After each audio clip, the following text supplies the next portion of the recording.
Hello，链接公开3啊，卓美，亲爱的观众朋友们，大家好，我是你们的好朋友藏族姑娘卓玛。上次拍了一个视频，说的是某些身体状况不适合到西藏来，其中提到了贫血这一项。今天我就给大家详细的说明一下贫血为啥不能到西藏。从我身边的一个好朋友的真实情况说起，这位朋友是四川人，从小在西藏林芝长大，累计生活了20年以上。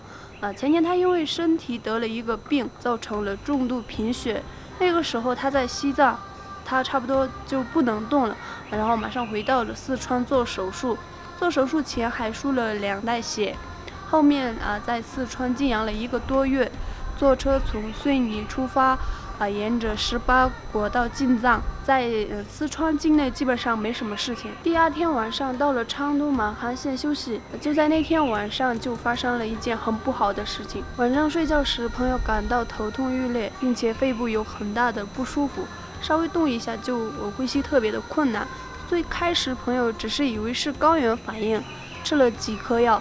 第2天早上继续出发，但是吃完后情况没有好转，只能坐在车上不能动。幸好1天到了西藏林芝，朋友休息了1个晚上，依然没有好转，就去了医院。经过医生的检查，朋友是患上了高原肺水肿，只要再拖1个小时，就会有失去生命的危险。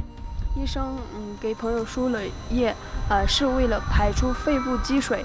朋友在医院住了1周左右，捡回了1条命。医生问其原因，就是因为重度贫血引发的高原反应，从而恶化成高原肺水肿。昌都马罕县的海拔在4000米以上，所以朋友患上了高原反应。幸好马罕县到林芝只有800多公里，到了林芝就可以住院。如果在大片的无人区，那指不定多久能到医院。根据医学研究，血液是人体中最重要的一个部分如果贫血，血液中的红细胞和血红蛋白低，携带氧气的能力下降，器官就会处于缺氧状态。贫血患者往往会虚弱无力，走路爬楼梯都会觉得很累。这个是因为肌肉缺氧缺血导致。贫血本质就是会让身体缺氧，到了高原海拔以低氧地区更会加重身体负担，引发高原肺水肿。高原肺水肿首先最重要的是吸氧，有条件的可以进入高压氧舱，总之一定要吸氧。除此之外不能平躺，需要垫高背部。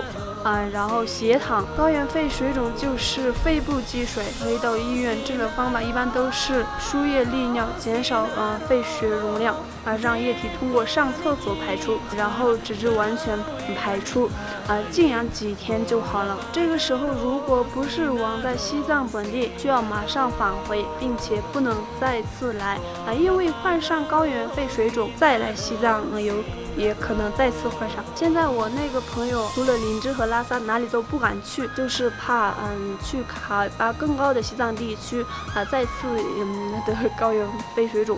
除了贫血以外，其他的人也有可能患上高原肺水肿，因为这个病的本质上还是因为高原反应引起的，所以大家一定要注意。到西藏旅行可以随身携带一些吸氧设备，先从低海拔的林芝、拉萨适应，觉得可以再去别的地方。希望这个视频能帮助到大家。好了，那今天这期视频呢就到这里结束了。我是你们的好朋友藏族姑娘卓玛，我们下期视频再见，拜拜。